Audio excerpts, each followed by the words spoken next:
승리케 되는 놀라운 은혜의 역사가 일어나게 하여 주옵소서. 감사드리며 살아계신 예수 그리스도의 이름으로 기도드리옵나이다. 아멘. 네, 주일 부활주일 우리 2부 예배 나오신 우리 귀한 성도님들을 주님의 이름으로 환영하며 축복합니다. 자, 오늘은 우리 부활절이니까요. 우리 이렇게 한번 축복하겠습니다. 주님께서 부활하셨습니다. 자, 우리 이렇게 인사합시다. 주님께서 부활하셨습니다.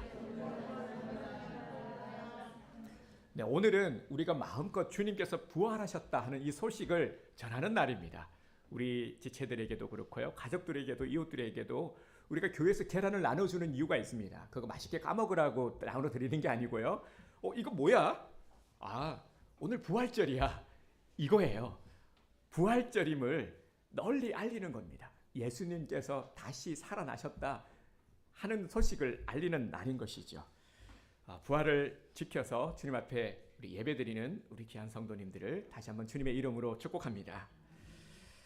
사람들은 눈에 보이는 것만 보고 인정하고 믿으려고 하죠. 그래서 우리는 이런 말을 합니다. 어떤 사실을 말하면은 나 그거 눈으로 봐야 되겠어. 내가 직접 확인해 봐야 되겠어. 그래야 믿겠어. 이런 말들을 합니다. 오늘 본문에 보면은 예수님의 죽음을 목격한 이들의 반응도 마찬가지였습니다. 우리 1절 말씀을 다시 한번 볼까요? 안식일이 다 지나고 안식 후 첫날이 되려는 새벽에 막달라 마리아와 다른 마리아가 무덤을 보려고 갔더니 아멘. 예수님이 언제 돌아가셨죠? 금요일 돌아가셨습니다. 그리고 토요일이 지나고 마리아가 찾은 이 날은 바로 주일 이른 아침이었어요. 그런데 마리아에게는 참으로 슬픈 날이었습니다. 막달라 마리아와 작은 야고보의 어머니 마리아는 불쌍한 예수님의 시신에 향품을 뿌려드리기 위해서 아침 일찍 동트는 시간에 맞추어서 예수님의 무덤가를 찾았습니다. 제일 먼저 무덤을 찾은 이들은 누구보다도 예수님을 사랑하는 이들이었습니다. 공생의 기간 예수님을 가까이 하며 따라다니고요. 예수님을 통해서 은혜를 입은 자들이었습니다. 그래서 누구보다도 예수님을 사랑했습니다. 그러니 이들이 지금 가지고 있는 이 슬픔 누가 과연 위로할 수가 있겠습니까? 그런데 이상한 일이 벌어졌습니다. 2절과 3절을 보겠습니다.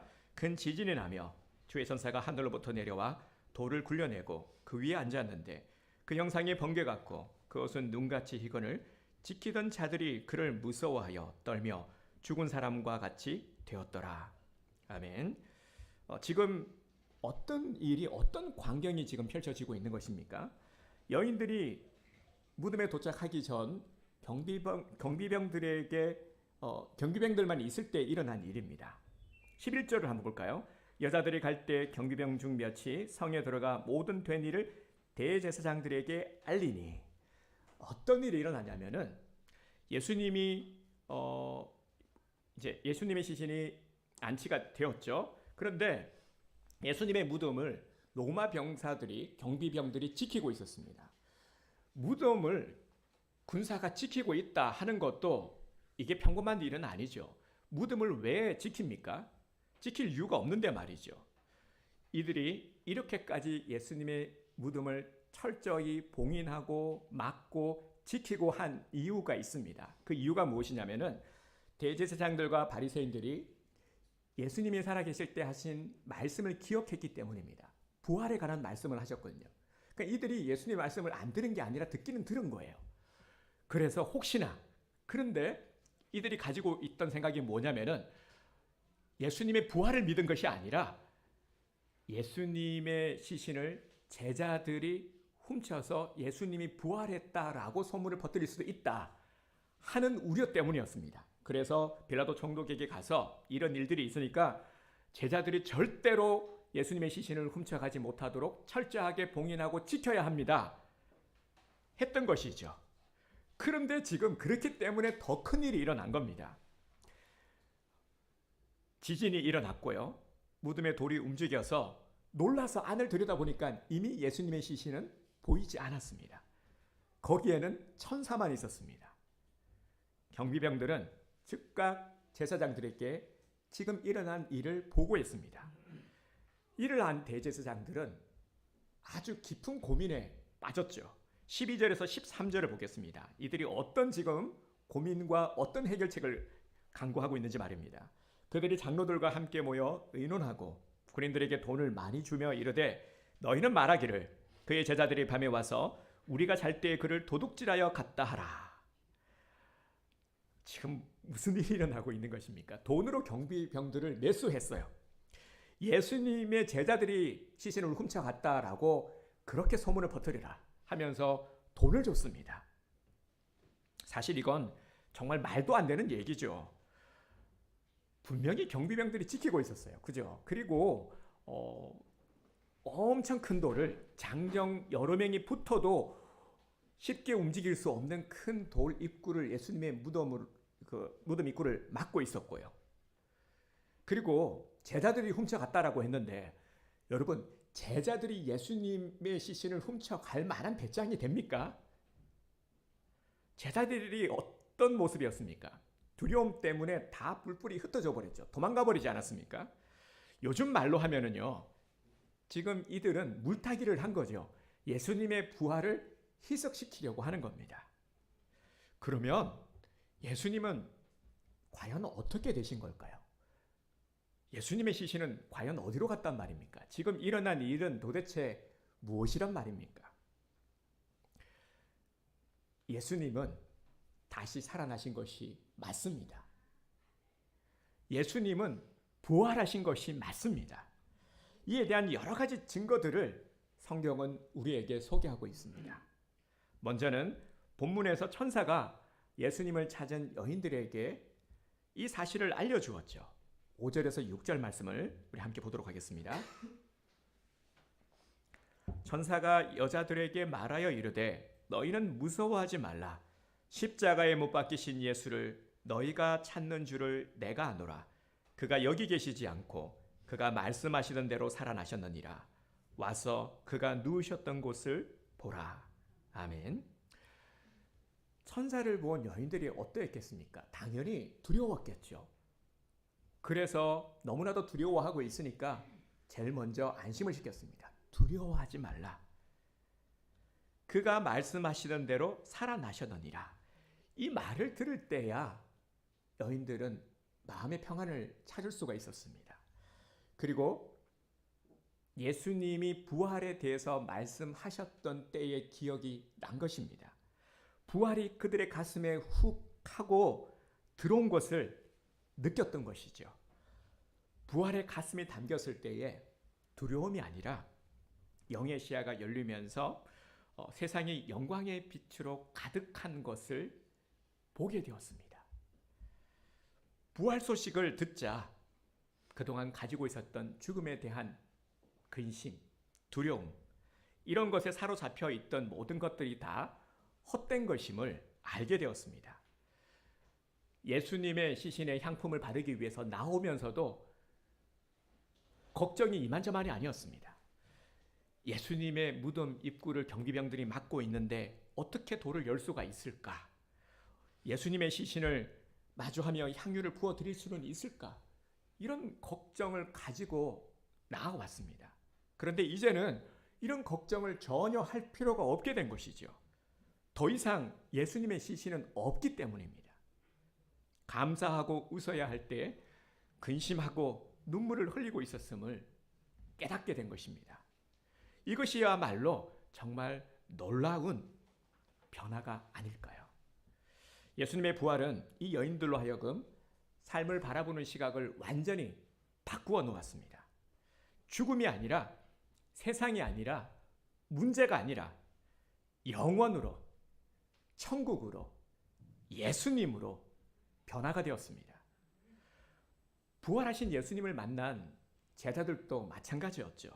우리 16절, 17절을 보겠습니다. 11 제자가 갈릴리에 가서 예수께서 지시한 산에 이르러 예수를 배웠고 경배하나 아직도 의심하는 사람들이 있더라. 아멘. 제자들이 어떠했는지는 우리가 너무 잘 알고 있습니다. 이번 우리 한 주간 동안 우리가 성경 필사를 하면서 말씀을 묵상했죠. 마태복음의 말씀을 묵상하면서 한 주 동안 마지막 예수님의 발자취를 우리가 따라가 보았습니다. 제자들이 어떠했습니까? 예수님이 베드로가 부인할 것을, 세 번 부인할 것을 말씀을 하셨죠. 그런데 베드로가 어떤 반응을 보였습니까? 발끈했죠. 아니 무슨 말씀이십니까? 제가 누굽니까? 다른 사람은 몰라도요. 저는 절대 예수님을 버리지 않습니다. 끝까지 예수님만을 따르겠습니다. 예수님을 지켜드리겠습니다. 호언장담하며 정말 큰 소리 치지 않았습니까? 그런데 두려움 앞에서 제일 먼저 예수님을 모른다, 예수님을 배반했습니다. 뭐 다른 제자들을 말할 것도 없죠. 다 마찬가지였습니다. 예수님께서 돌아가시고 나서 다 흩어져 버렸어요.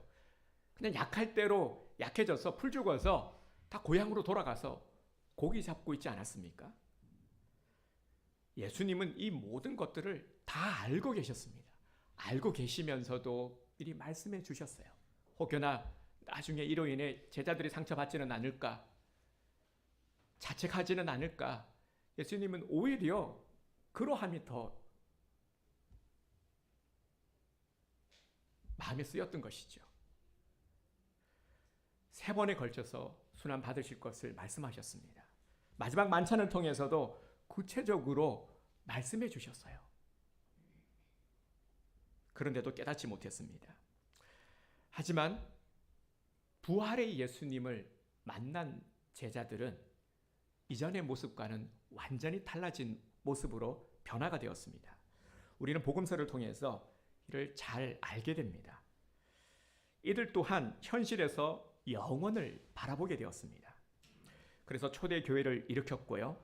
예수님에게서 배운 그대로 세상으로 나가서 세상을 변화시키는 복음의 사도, 능력의 사도로서 많은 일들을 감당했습니다. 18절에서 20절을 보겠습니다. 예수께서 나와 말씀하여 이르시되 하늘과 땅의 모든 권세를 내게 주셨으니 그러므로 너희는 가서 모든 민족을 제자로 삼아 아버지와 아들과 성령의 이름으로 세례를 베풀고 내가 너희에게 분부한 모든 것을 가르쳐 지키게 하라. 볼지어다 내가 세상 끝날까지 너희와 항상 함께 있으리라 하시니라. 아멘. 예수님께서 마지막으로 당부하신 말씀입니다. 이 말씀은 오늘 우리들에게도 동일하게 그대로 적용되는 말씀입니다. 예수님의 부활은 주님의 권능이 우리에게 임하는 놀라운 사건입니다. 18절에서 뭐라고 말씀하고 있습니까? 예수님은 모든 권세가 주님께 있다 말씀하고 있습니다. 그러기에 백성된 우리들은 이 세상에서 어떻게 살아가야 되지? 진짜 세상에 이렇게 흉흉하고 끔찍한 일도 많이 일어나고 있고 뭔 일 하면 어떡하지? 걱정돼. 어떻게 살아가지? 걱정할 필요가 없다라는 겁니다. 우리가 신경 쓸 바 무엇이냐면은 너희는 가서 모든 족속으로 제자를 삼고 제자 삼는 일, 그리고 뭡니까? 세례를 베푸는 일, 말씀을 열심히 가르치고 지키는 일, 이것만 하면 된다라는 것이죠. 주님께서는 이것을 말씀하셨어요. 그러면 내가 세상 끝날까지 뭐라고 약속하셨습니까? 너희와 항상 함께 있으리라. 아멘. 이것을 약속하셨습니다. 우리가 해야 될 것은 뭐라고요? 제자 삼는 일, 세례를 주는 일, 말씀을 가르치고 지키는 일. 그러면 약속하신 게 뭐라고요? 세상 끝날까지 내가 책임져 주마. 이렇게 약속을 하셨습니다. 이 은혜가 오늘 우리들에게 임하고 있는 것입니다. 이건 정말 대단한 것이거든요. 어마어마한 하나님의 은혜의 복을 우리가 누릴 자격을 갖추고 누리고 있다라는 것입니다. 사랑하는 성도 여러분, 우리는 고난 주간을 보내고 오늘 영광의 부활주일을 맞이하였습니다. 그런데 말이죠, 부활주일을 맞이한 지금 나는 어떻습니까? 나는 부활주일에 대해서 어떠한 마음, 어떠한 기대를 가지고 있었습니까? 부활절이 나에게 어떤 의미로 다가옵니까? 우리 스스로에게 한번 물어봅시다. 자, 이렇게 한번 물어보겠습니다. 나는 예수님의 부활을 믿고 있습니까? 정말 이것은 중요한 문제입니다. 죽은 자의 부활을 받아들이는 것, 이건 결코 쉬운 일이 아닙니다. 그 예가요, 성경에 보면 오늘 본문에도 나오죠. 율법에 박식한 종교 지도자들, 이들은 율법에 아주 박식한 자들이었어요. 그런데도 예수님의 부활을 믿지 않았습니다. 메시아로 인정하지 못했기 때문이죠. 통계에 의하면 믿는 자들 중에서도 예수님의 부활을 믿는 자들은 절반 정도 된다라고 하는 통계가 있습니다. 그런데 단언컨대요, 우리 온드림 교회 성도님들은 예수님의 부활을 믿는 자들이 최소한 90%는 되지 않을까 저는 확신합니다. 맞죠? 네. 10% 정도는 남겨놨는데요. 아마 우리 이 나머지 10%도 예수님을 만나고 부활을 믿게 될 줄 믿습니다. 주님의 고난에 참여하시는 분들은 이미 경험하고 계실 겁니다. 우리가 성찬에 참여하면서요. 성찬 우리가 이번은 또 고난 주간 주님의 고난에 참여했었죠. 말씀을 묵상하고 이번에 성경 필사도 하고 또 함께 기도하면서 고난에 참여했습니다. 쭉 예수님 발자취를 따라서 말이죠. 그리고 오늘 주님 앞에 나와서 우리가 성찬에 참여하고 또 이 시간 우리가 부활의 말씀 선포를 우리가 듣고 있지 않습니까? 오늘 부활절 예배를 주님 앞에 우리가 드리고 있지 않습니까? 이미 하나님의 은혜가 우리 가운데 임하고 있고 우리 성도님들은 이 은혜를 느끼고 계실 겁니다. 하나님의 은혜는 이미 우리에게 시작이 된 것이죠. 말씀을 통해서요, 예수님이 제자들을 대하는 모습을 한번 떠올려 보시기 바랍니다. 이번에 그 어느 때보다도 말씀을 깊게 묵상을 하셨을 텐데요. 제자들을 보면서 제자들 참 연약하고 답답하고 그러지 않습니까? 그런데도 예수님은요, 제자들을 책망하지 않으셨어요. 정말 말도 얼마나 안 듣습니까? 그렇죠? 그런데도요, 예수님은 제자들을 사랑하시고 끝까지 용납해 주시고 기다려 주셨어요. 기회를 주시고 말이죠.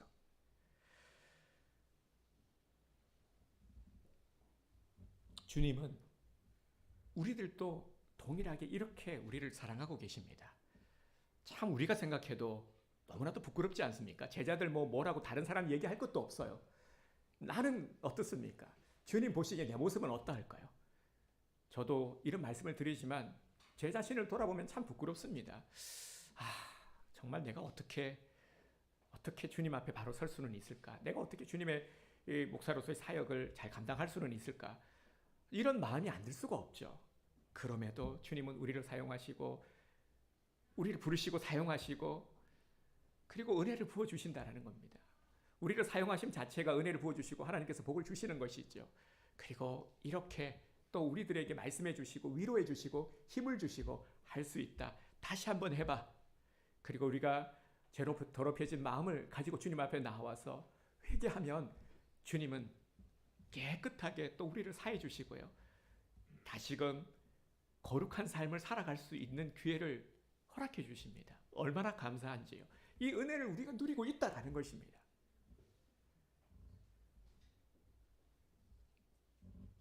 예수님의 부활로 고난에 머물던 우리들의 시선이 이제 예수님에게로 옮겨지게 되었습니다. 예수님의 고난과 십자가의 죽으심은 죽음이 아니라 생명입니다. 끝이 아니라 다시 시작입니다. 우리는 눈을 들어야 합니다. 눈을 떠서 영원을 바라봐야 합니다. 세상에 썩어질 것들, 없어질 것들 자꾸 바라보고 미련두지 마시길 바랍니다. 마음이 편합니까? 세상의 것들 자꾸 욕심내고 마음 담으면 어떻습니까? 마음이 불편하죠. 만족함이 있습니까? 그렇게 눈을 들어 영원을 바라보시길 바랍니다. 우리가 누구인지 하나님께서 핏값을 주고 사신 하나님의 자녀들 아닙니까? 우리는 구원함을 얻은 하나님의 자녀들이에요. 이 사실을 잊지 마시길 바랍니다. 우리의 신분을 잊어버리지 마시길 바랍니다. 우리가 무엇을 해야 되는지, 무엇을 바라보고 우리가 무엇을 하며 살아가야 되는지, 우리가 어떠한 존재인지를 오늘 이 부활주의를 통해서 다시금 회복하시기를 바랍니다. 예수님을 만난 자들은요, 모두가 다 새롭게 태어났습니다. 그리고 새롭게 세상을 열어갔습니다. 제가 전해드린 얘기인데요. 너무 재밌기도 하고요. 그리고 마음의 감동도 있어서 소개를 해드릴까 합니다. 우리 음종호 권사님, 그 며느리가 그 부활절은 예수님 생일이 아니냐 그랬다면서요. 그죠? 네, 이 얘기를 전해 듣고요. 와, 그 며느리 정말 재치 있다. 예수님, 그래서 권사님이 그랬대요. 예수님 생일은 성탄절이다 라고 했는데, 예수님이 죽으셨다가 다시 살아나셨잖아요. 그러면 생일이죠 라고 했다라는 거예요. 그죠? 여러분 맞잖아요. 그죠? 저도 이 얘기를 듣고요. 그렇지. 예수님께서 다시 태어나셨으니까 예수님의 제2의 생일이라고 할 수도 있죠. 맞죠?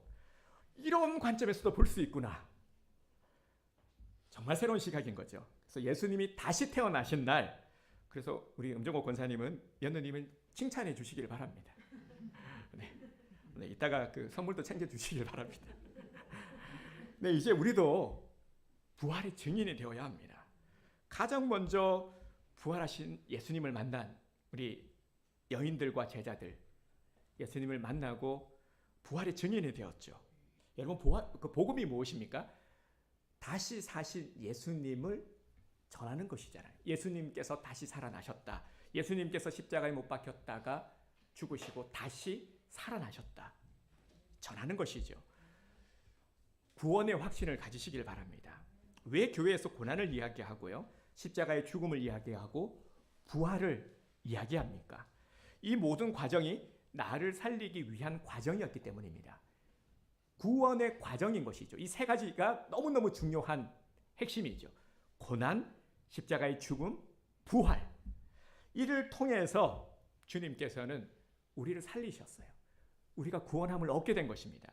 우리 너무나도 잘 알고 있는 말씀이죠. 우리 암송하고 계실 텐데 요한복음 3장 16절, 17절 암송하시는 분들은 함께 선포해 주시길 바랍니다. 하나님이 세상을 이처럼 사랑하사 독생자를 주셨으니 이는 그를 믿는 자마다 멸망하지 않고 영생을 얻게 하려 하심이라.